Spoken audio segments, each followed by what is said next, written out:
This is Joe Pugh for IFL TV. We're here at the Chris Smith Masternak launch press conference, joined by Spencer Oliver.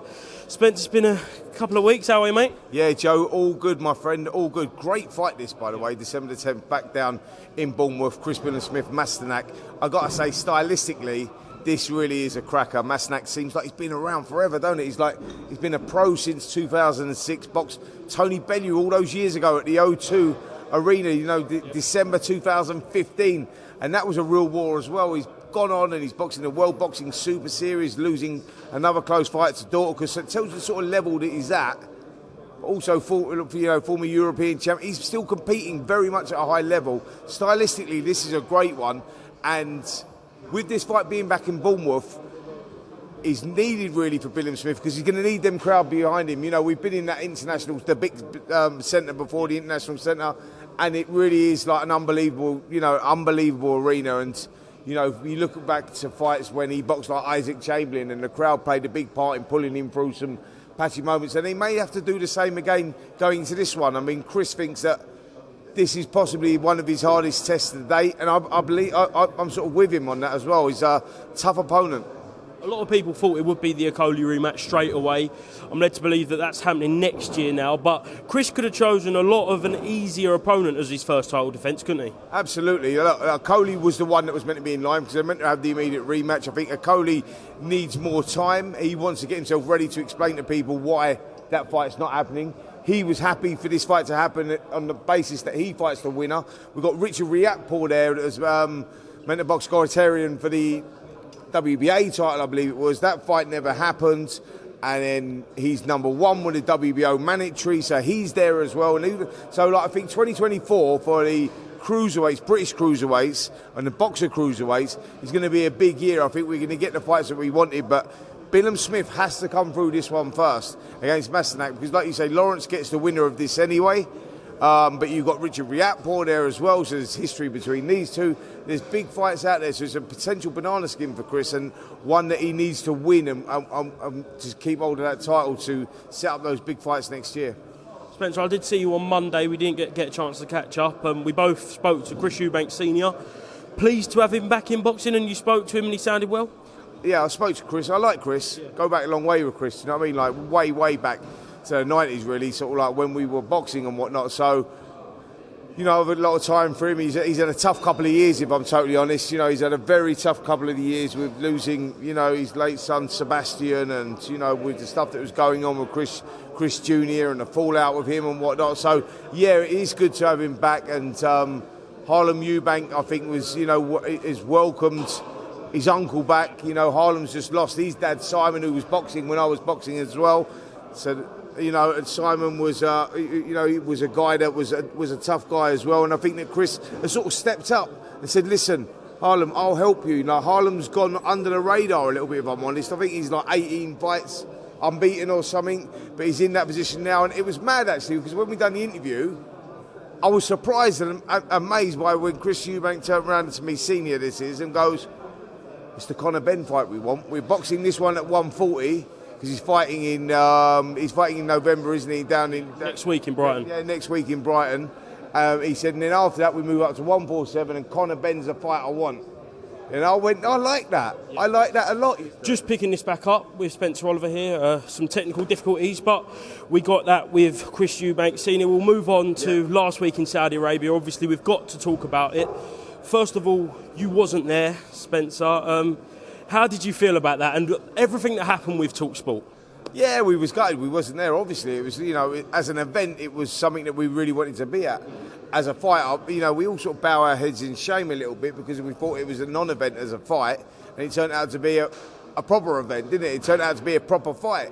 A fight that I actually thought Ngannou won. I mean, you know, me and probably 99% of the country actually felt that Ngannou had done enough to win that fight.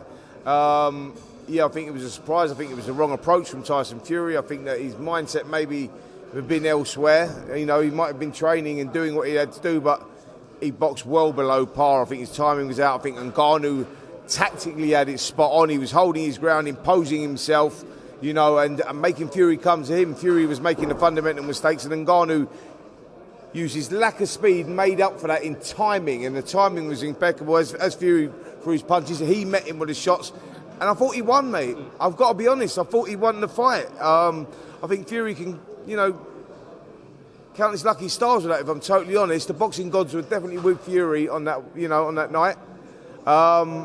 And we still get this undisputed fight. When that happens, I'm not so sure, but gutted that we weren't allowed to be there. I think that we were sort of stopped from going.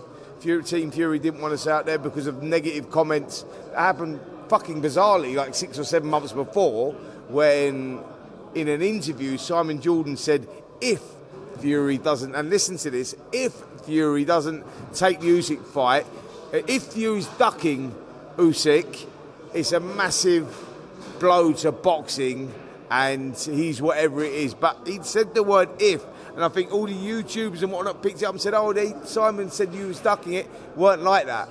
He said if he doesn't, and then obviously the fight's been made, so he's not. So it was irrelevant. But Team Fury and whatnot were not happy about it, and TalkSPORT were banned. So unfortunately, we didn't get out there.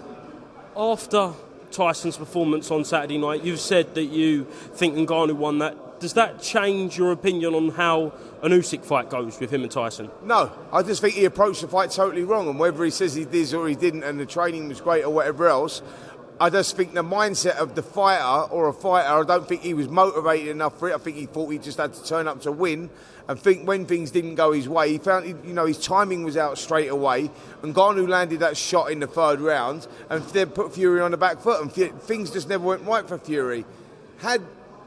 If he goes into the Usyk fight, he will mentally be switched on differently to what he was going into that Ngannou fight. So, no, I still think that Fury will win the fight against Usyk. He wouldn't win it on that performance, by the way. On that performance, no, Usyk would run away with it. There's a lot of heavyweights in the world that would beat Tyson Fury on that performance, but I don't think we'll get that performance from Fury going into the Usyk fight. It's a totally different thing. I just think that on the night, Francis Ngannou excelled to where we felt he was, and Tyson Fury boxed below par, man, like I've never seen before. I think it was a terrible performance by Fury, exceptional performance by Ngannou, and now it makes it an interesting one, doesn't it? Because I saw Eddie Hearn saying, Eddie was right, I agree with him when he said that, he thought that Ngannou won the fight, and he went, if AJ boxes Ngannou, I think stylistically that Ngannou, like AJ would flatten Ngannou. So I just think that's the way that I think it would go. Like, don't go off that performance. So I just think the Fury boxed really below par.